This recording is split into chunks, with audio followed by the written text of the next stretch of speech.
여러분 안녕하십니까? 한편으로 성경하고 그 다음에 여권 운동가들이 뜻을 같이 하는 메시지가 있습니다. 혹 여권 운동가라고 하면 잘 이해 못하시는 분들이 계실 것 같아서 잠시 말씀드리겠는데요. 영어로는 feminist라고 하죠. 그 여성들의 권익과 권위를 신장시키기 위하여 운동하는 사람들입니다. 이 성경과 페미니스트들이 같이 가는 똑같은 메시지를 전하는 것이 있는데, 그것은 인간이, 특별히 남자와 여자가 가치적인 면에서 또 그들의 위치적인 면에서 똑같은 그런 가치와 위치가 있다고 하는 것, 똑같은 그런 동등성이 있다고 하는 사실에서 성경과 여권주의자들이 똑같은 메시지를 전합니다. 그런데 성경이 여권 운동가들과 똑같지 않은, 뜻을 달리하는 그런 메시지를 전하는 것이 있습니다. 자, 남녀가 이렇게 가치적인 면에서 또 위치적인 면에서는 똑같기 때문에 여권 운동자들은 그들의 역할도 똑같아야 된다고 생각을 합니다. 남녀가 가치적인 면에서 위치적인 면에서 다 똑같으니까 그들이 하는 뭐예요? 그들이 하는 역할도 같아야 된다고 생각하는 것이 여권주의자들입니다. 그래서 남자가 하는 것 여자들이 다 할 수 있고, 또 여자들이 하는 것 남자들이 다 해야 되고 하는 이런 역할적인 면에서도 똑같다고 주장하는 반면, 성경은 남녀가 가치적으로 또 위치적인 면에서 똑같지만은 역할적인 면에서는 같다 그럽니까? 같지 않다 그럽니까? 같지 않다고 말하고 있습니다.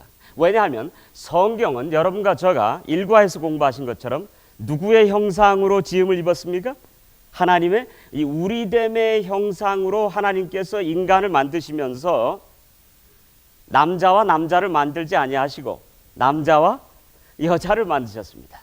그렇게 함으로 인해서 이웃의 다른 모양, 다른 색깔, 다른 성, 다른 성격, 다른 취향을 가진 존재들이, 이렇게 다양한 사람들이 모여가지고 어떻게 해요? 서로 보완하고 서로 보충하고 서로 완성하는 그런 관계 속에서 아름다운 조화를 이루도록 경영하신 것이 하나님의 뜻이기 때문에 그러합니다. 오늘 여러분과 저는 남녀가 어떻게 다른가 하는 것들을 공부하겠습니다.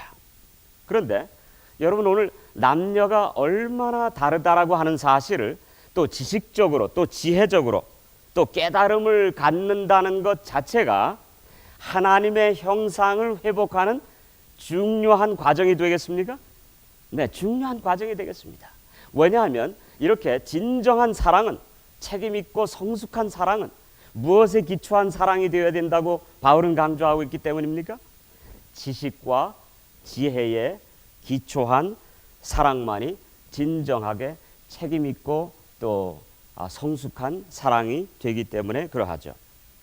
자, 그런데 오늘 남녀의 차이점을 얘기하면서 잠시 서론적으로 이런 말씀을 드립니다.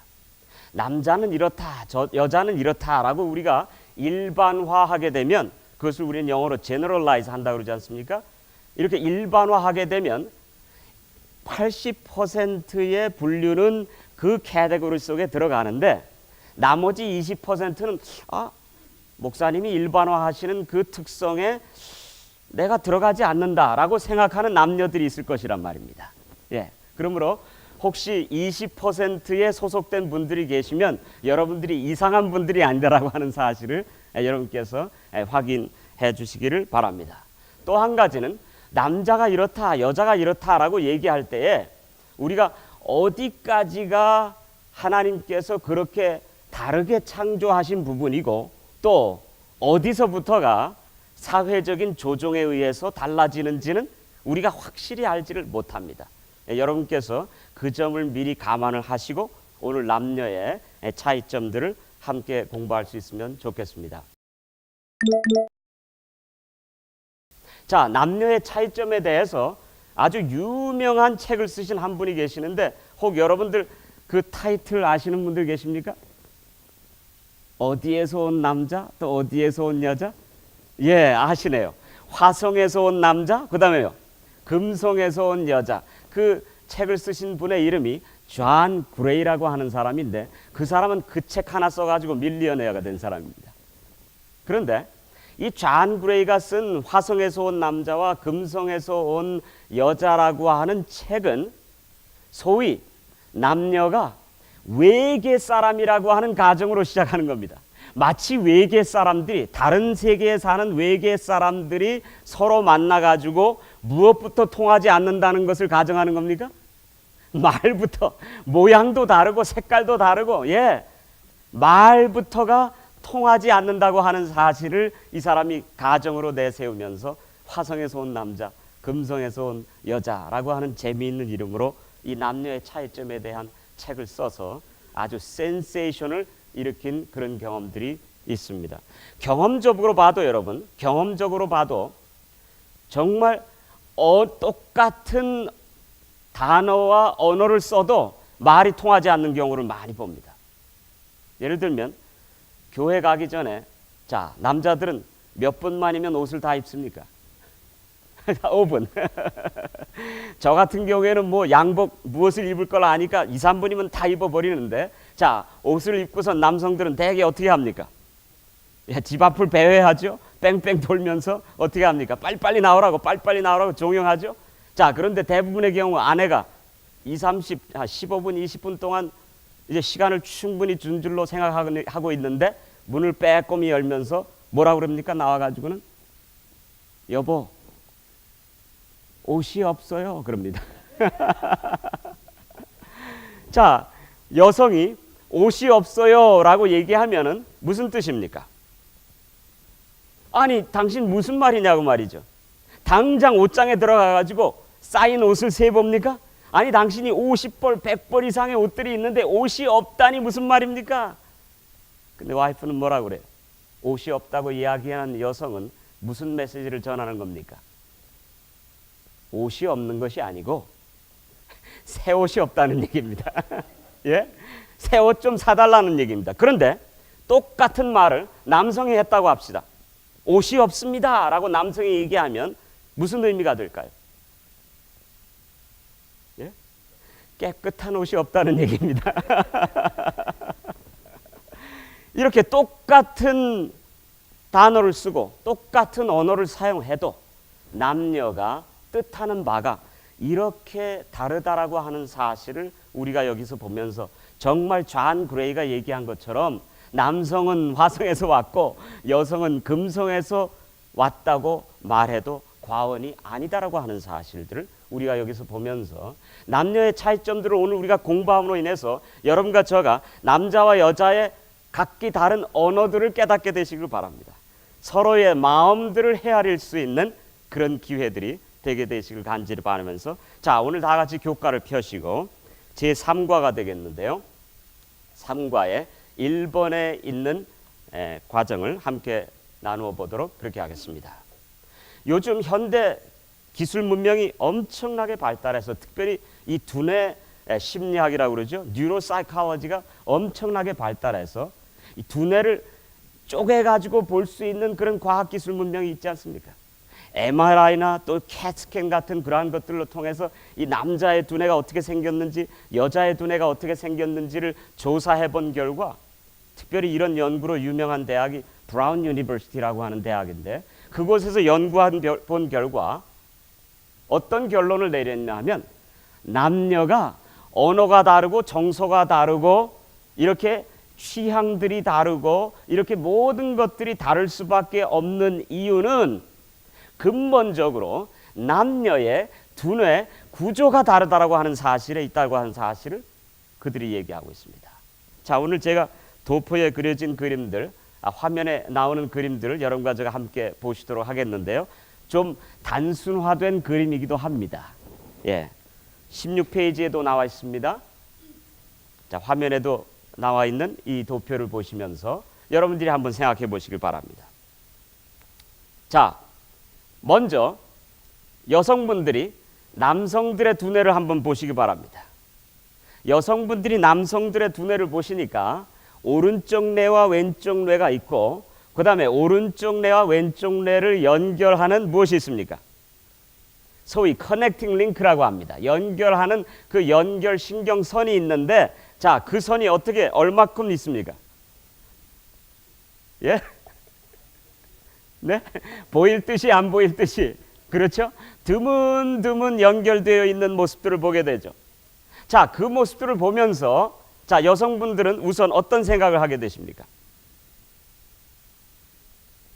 어떤 생각을 하세요?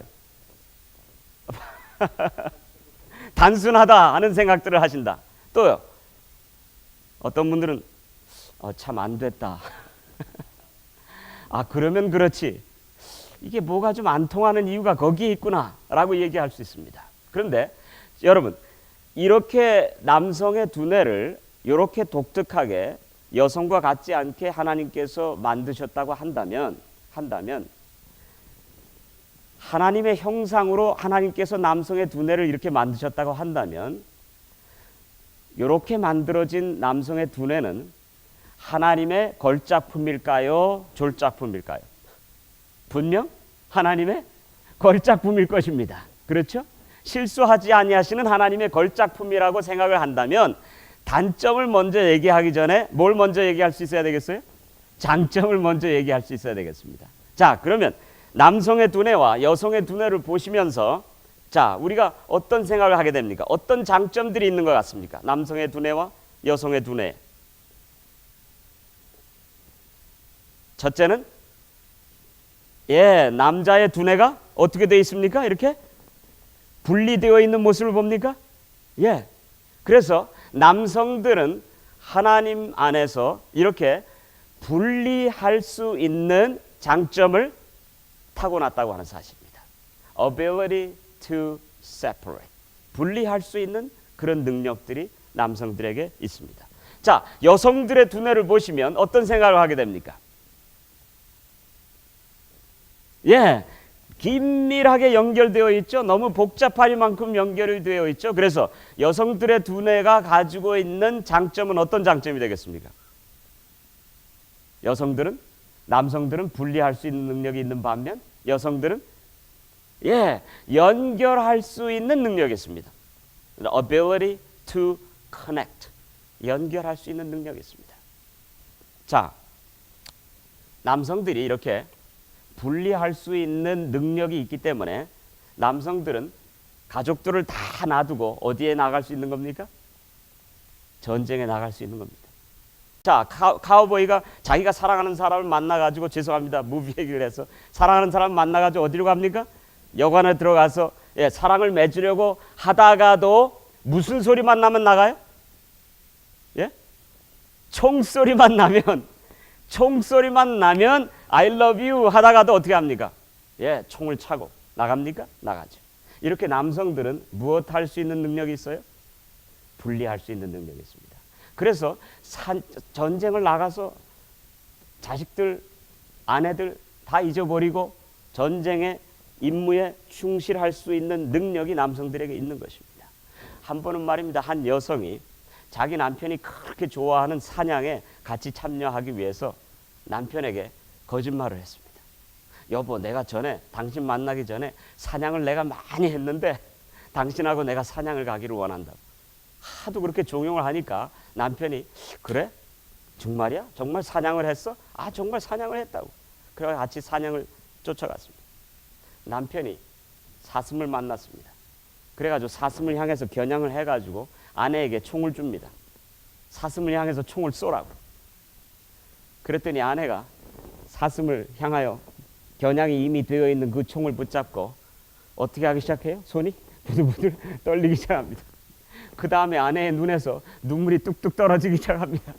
아니, 어떻게 됐냐고, 그냥 쏘기만 하면 되는데. 그래서 사슴은 벌써 도망가고 말았어요. 아내와 뭐라고 그랬겠습니까? 여보, 내가 쏘려고 하니까 무슨 생각이 났어요? 무슨 무비가 생각났어요? 옛날에 왜 사슴 무비 있지 않습니까? 뱀비라고 하는 무비 혹시 보셨는지 모르겠어요. 그 뱀비에서 엄마가 죽고 말이죠, 새끼가 혼자 고생하는 모습이 생각이 나가지고 혹시 저게 뱀비의 엄마일지도 모르는데 여성들은 무엇 할 수 있는 능력이 있기 때문에, 연결할 수 있는 능력이 있기 때문에 참으로 이 정에 얽혀가지고 그것을 끊기가 어려운 겁니다. 자식들 생각을 하는 겁니다. 사슴을 봐도 그 어미의 새끼를 연결해서 생각할 수밖에 없는 존재들이라고 하는 사실을 오늘 우리가 이것을 보게 되죠.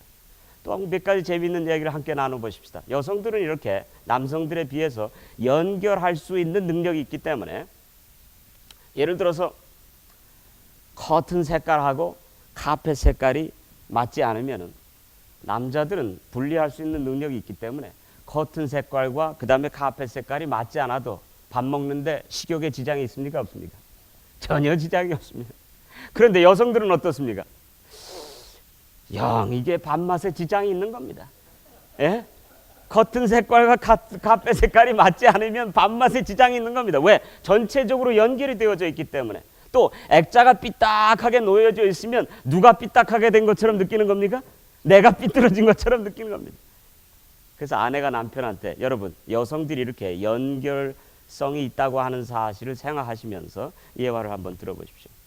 여성이 어떤 생각을 할까 아시게 될 겁니다. 한 번은 제 아내하고 방문을 가려고 하는데 이미 늦었어요. 식사가 늦어가지고 빨리 방문을 가야 됐습니다. 그래서 제가 제 아내한테 여보 빨리 방문을 갑시다. 그랬더니 제 아내가 뭐라고 그래요? 여보 설거지는 꼭 하고 가야죠. 빨리 갑시다. 설거지는 꼭 하고 가야죠. 그래서 설거지를 안 하고 갔어요. 가면서 계속 무슨 생각을 하는 겁니까? 남자들은 분리할 수 있는 능력이 있기 때문에 논리적으로 생각해서 지금 못하면 갔다 와서 하면 됩니까? 그런데 여자들은 어떤 생각을 하는 겁니까? 설거지를 하지 못하고 가면 손이 더러운 것처럼 느끼는 겁니까? 아직도? 예. 왜냐하면 여성들은 전체적으로 보는 이런 두뇌의 구조가 있기 때문에 그러하다고 하는 사실들을 오늘 우리가 여기서 보게 됩니다. 그러면 여러분들이 남성과 여성들의 두뇌를 보시면서 자 우리가 장점은 공부했는데 자 단점이 있다면 어떤 단점들이 있을까요? 단점이라고 하기보다는 약점이 있다면 어떤 약점이 있을까요? 한번 생각해 보십시다. 남성들에게는 어떤 약점이 있을 것 같습니까? 이렇게 분리할 수 있는 능력이 있는 반면 장점이 단점이 되고 장점이 약점이 되기도 합니다. 어떤 약점이 있을까요? 예, 그래가 단순해가지고 하나를 생각하면은 거기에 어떻게 됩니까? 예, 너무 집중한 나머지 거기에 깊이 빠져버립니까? 꼭 중독자처럼 빠져버립니까? 빠져버려요. 예, 일에 빠지면 아내고 자녀고 다 있습니다, 그렇죠? 예, 또 예를 들면 그래서 그 존 그레이라고 하는 사람은 남자들이 이렇게 하나에 깊이 빠지는 현상을 어디에 들어가는 현상이라고 재밌게 설명합니까? 동굴에 들어가는 현상이다 라고 설명합니다. 남자들은 자기네들만 들어가는 동굴이 있답니다. 일이라고 하는 동굴, 또 뭐 중독성이 있는 어떤 동굴, 예, 또 교회가 동굴이 될 수도 있습니다. 남자들만의 동굴, 자기의 취미가 또 동굴이 될 수가 있습니다. 컴퓨터가 동굴이 될 수 있습니까? 공부하는 게 동굴이 될 수 있습니까? 이렇게 빠지면 거기에서 헤어나오지를 못합니다. 저도 앤드루스에서 공부를 할 때 제 아내와 더불어 그때 한참 데이트를 할 때인데 제 아내가 도서관에서 공부하는 저를 보기 위해서 찾아왔습니다. 찾아와서 하니 미국식으로 하죠. 나 보고 싶다고 찾아온 겁니다.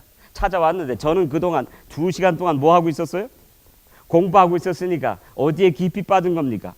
예, 공부라고 하는 동굴 속에 깊이 빠져 있는 상황에서 제 아내 된 주얼이 와가지고서 하니 하면서 이렇게 인사를 하니까 저도 모르게 어떻게 합니까? 잠깐 나와가지고 하이 하고 그 다음에 어떻게 했어요? 다시 쏙 들어간 겁니다. 그런데 제 아내가 제 걸프렌드가 저한테 와가지고 그렇게 하이 할 때에는 무엇을 기대하고 온 겁니까? 만사를 다 제쳐놓고 무엇 해주기를, 잠시라도 무엇 해주기를, 관심을 써주기를 원하는데 남성들은 무엇 하는 게 어려운 겁니까? 이 빠져나오는 게 어려운 겁니다. 빠져나오는. 우리 심리학에서는 이것을 디프로그램이라고 합니다. 다시 말하면 프로그램 속에 들어갔다가 프로그램 속에서 빠져나오는 것을 디프로그램이라고 하는데 이 디프로그램이 제대로 되지 않을 경우에는 직장에서 생긴 고민, 걱정, 염려, 생각들을 가지고 집안으로 들어오게 되면 아직도 얼굴이 어떻게 됐습니까? 무엇인가 몰두된 얼굴입니까? 애들이 와가지고 아빠 해도 어떻게 완전한 신경을 써줄 수가 있습니까? 그래 하고 또 다시 자기 세계 속으로 빠져들어갑니다.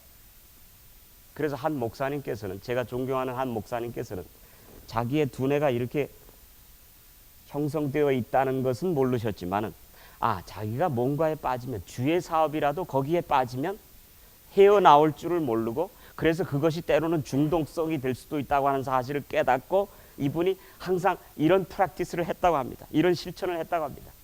거라지의 문이 열려가지고 거라지에 자동차를 파킹할 정도가 되면은 그동안 생각했던, 직장에서 또 교회 사업하면서 생각하고 번민했던 모든 고민거리들을 상징적으로 다 휘잡아 가지고 어디에 놓는다는 거예요?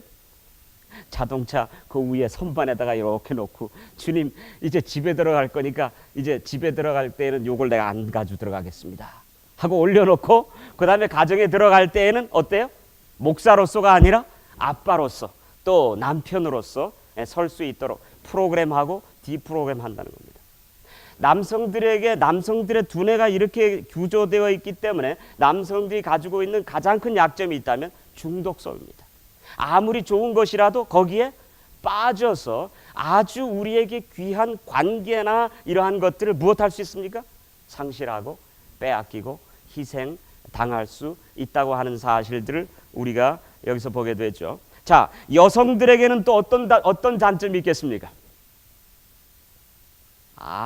여성들의 두뇌가 그렇게 오른쪽 왼쪽 뇌가 긴밀하게 이렇게 연결되어져 있다 보니까 무엇이 많아요? 예, 생각이 많습니까? 생각이 많아요. 예, 고민거리도 많고 세밀한 곳에, 아주 디테일한 곳에 신경을 많이 씁니다. 그렇죠? 잔신경들이 많을 수밖에 없다고 하는 사실. 섬세하고 예민한 반면 과민할 수 있고, 잔신경에 너무 깊이 빠져서 과다한 신경쇠약에 걸릴 수 있을 만큼 그렇게 연약한 모습들을 우리가 여기서 보게 되죠. 마치 여성들은 전체적으로 보기 때문에 어느 한 가지가 잘못되면 모든 것이 잘못되는 것처럼 착각하는 그런 증세가 있는 겁니다. 여성들에게는. 예를 들면 남편과의 관계가 나빠져서 남편과의 관계가 아주 쟁점적이고 서로 싸우고, 또 예를 들어서 남편과의 관계에서 외로움을 느끼게 된다고 한다면, 그래서 상처를 받았다고 생각한다면, 여성은 그 당장 경험하는 그 남편과의 그런 분리의식, 남편과 경험하는 그런 격리감 때문에 모든 인생이 다 망쳐진 것처럼 그 당시는 그렇게 느낍니까? 느끼게 된다는 겁니다. 여러분, 남편과 아내 사이에 말싸움을 하는 것 가운데 가장 많이 문제시되는 단어가 있는데 그것이 뭔지 아십니까? 영어로는 never, ever 이라고 하는 말입니다. 예를 들면 아내가 상처를 받으면 그 상처의 강도가 너무 큰 나머지 이런 말들을 합니다. 제가 영어로 하고 한국말로 또 번역을 하겠습니다. You were never ever there for me. 예? 여성들이 말이죠. 당신이 언제 내가 꼭 필요할 때 있어준 적이 있냐고. 내가 꼭 필요할 때 당신이 있어준 적은 뭐죠? 한 번도 없다라고 얘기합니다. 자, 그러면 남성들은 오른쪽 눈에가 발달되고 또 어떻게 봅니까? 논리적으로 판단을 하기 때문에 여성들이 하는 말 가운데 어떤 말만 픽업을 할까요? 전혀 없었다고 하는 말, never ever there for me, 전혀 없었다고 하는 말만 픽업을 하는 겁니다. 그래가지고 뭐 가지고 싸워요? 아니지 여보, 저도 그랬으니까. 아니지 여보, 적어도 내가 50%는 있었지. 있었다 없었다, 있었다 없었다, never ever. 예, 그거 숫자 가지고 싸우는데 오늘 제가 한 가지 힌트를 드립니다. 여성들이 never ever there, 전혀 없었다고, 당신이 나의 모든 필요를 채워준 적은 한 번도 없다고, 그런 말들을 할 때에는 여성들이 거짓말을 하는 것이 아니라 상처가 그만큼 커서 전혀 한 번도 없었던 것처럼 그렇게 무엇한다는 겁니까? 느낀다는 겁니다. 아멘입니까? 네. 제가 여성들의 마음을 알죠? 그러면 여러분, 예를 들어서 아내가 남편한테 여보, 내가 당신을 꼭 필요할 때는, 정말 꼭 필요할 때는 당신이 없었어요 라고 얘기한다면, 왜 이렇게 거짓말을 해, 그리스도인이? 그렇게 하고 얼마나 많이 있었느냐 없느냐 가지고 따질 것이 아니라, 그래, 당신이 그렇게 상처를 많이 받았어, I'm sorry 하면서 손을 어루만져 줄 수 있는, 다시 말하면 논리적으로 다룰 것이 아니라 정서적으로 다루어야 한다고 하는 사실들을 오늘 우리가 여기서 보게 됩니까? 예, 보게 된다고 하는 사실들을 우리가 발견하게 됩니다. 자, 남성들은 우리 차트를 보시면서 여러분들이 계속 공부를 하시면 되겠는데요. 남성들은 이렇게 분리할 수 있는 능력이 있기 때문에 인생을 살아가되 무엇 중심으로 인생을 살아갑니까? 무슨 중심이요? 목적 중심. 목적 중심이다. 그렇죠? 남성들은 목표를 정하고 그 목표를 향해서 대시해서 골인하면 그 다음에 또 그 다음 목표를 또 세웁니까? 목표를 세워서 또 나가려고 합니다. 그래서 왜 결혼을 하면 여성들이 그런 컴플레인 많이 하죠. 불평들 많이 하지 않습니까? 아니 내 남편이 결혼하기 전에는 나한테 관심을 써주고 온갖 정성을 다 기울어더니 결혼하니까 그냥 관심이 싹 없어지고 어디로 간지 없어졌다고 말이죠. 아, 근데 결혼 전하고 결혼 후가 이렇게 다를 수가 있냐고 하면서 남자들은 다 뭐라고 얘기합니까? 도둑놈들. 그런데 남자들이 이 속에 시꺼먼 게 들어간 도둑놈이기 때문에 그런 것이 아니고 남성들의 두뇌를 이해하면 여러분들이 이 사실을 깨닫게 됩니다. 여성분들 잘 들으시기 바랍니다. 남자들은 결혼하는 것도 무슨 의식으로 결혼을 하는 겁니까? 목적 의식을 가지고. 그래서 만약에 마치 공을 몰고 가는 누구 마냥, 공을 몰고 가는 축구 선수 마냥 결혼이라고 하는 공을 몰아가지고 배우자를 찾습니다. 그래가지고 배우자를 찾아서 어떻게 합니까? 골인 시키면 그 다음에 어떻게 합니까? 그 다음에 집 지켜 하고 나가는 겁니다. 예? 그래서 남성들은 결혼도 이런 목적의식으로 하기 때문에 결혼 전하고 결혼 후가 다를 수 있다고 하는 사실들을 우리가 이해할 수 있죠. 자, 남편들하고 여성분들 대답해 보시기 바랍니다. 남편들하고 쇼핑을 가서 정말 재미 보시는 커플들 있으면 한번 손 들어 보십시오. 아니면은 남편들하고 아내하고 쇼핑을 갔다가는 내가 다시 당신하고 쇼핑하면 손으로 장을 지지겠다 하시는 분들. 저도 제 아내하고 저도 이런 것을 몰랐을 때 말입니다. 쇼핑을 갔습니다. 쇼핑을 가기 위해서 이제 자동차를 몰고 가면 남자들은 목적 의식에 의해서 가니까 남자들은 제일 먼저 던지는 질문이 뭘까요? 뭘 사러 갈라 그러느냐라고 질문하죠. 그러면 참 답답하게도 남자들이 볼 때 여성들은 뭐라고 대답합니까? 가봐야 한다는 겁니다. 그러면 무엇을 사러 가느냐고 묻는 질문에 여성들은 가봐야 안다고 대답을 하면 남성들은 합리적으로 논리적으로 어떤 대답이 또 어떤 반응이 나올 수밖에 없습니까? 뭘 살지도 모르면서 뭐하러 쇼핑을 가느냐. 그렇죠? 자, 어쨌든 쇼핑을 갔는데 계속 묻죠. 제가 뭐가 필요할 거 아니야. 당신 필요하니까 쇼핑을 가지. 그러다 당신 그때 교회 갈 때 입은 흰 블라우스 하나 필요하다 그랬잖아. 그럼 있으면 좋죠. 오케이. 이제 쇼핑을 간 목적을 찾았어요, 안 찾았어요? 찾았어요. 그래가지고 이제 쇼핑몰에 들어가가지고선 제일 먼저 찾는 게 어디예요? 블라우스가 어디 있느냐 이건데. 근데 가보니까 또 수치를 알아야죠. 그래서 수치를 물어보고 그래가지고 이제 사이즈 몇을 2, 4, 6 사이즈를 찾아가지고 어떻게 합니까? 이제 갔어요. 한 6개 정도 골라가지고 아내에게 옷을 입어보라고. 왜요? 남자들은 목적이 뭡니까? 쇼핑을 빨리 마치고 무엇하는 게 목적이에요? 나오는 게 목적 아닙니까? 왜? 집에 가서 성경도 읽어야 되고 기도도 해야 되고 그렇죠? 전도도 해야 되고 그렇죠? 자, 그런데 여성들 치고 처음 옷 입어보고 사시는 사람들이 없죠. 입어보더니 뭐라 그래요? 이건 이렇고 저건 저렇고 좀 더 봐야 되겠다 그럽니다. 그렇죠? 그래서 쭉 가다 보면 이제 나는 빨리 사고 나와야 되는데 자, 나도 모르게 요한계시록에 나타난 요한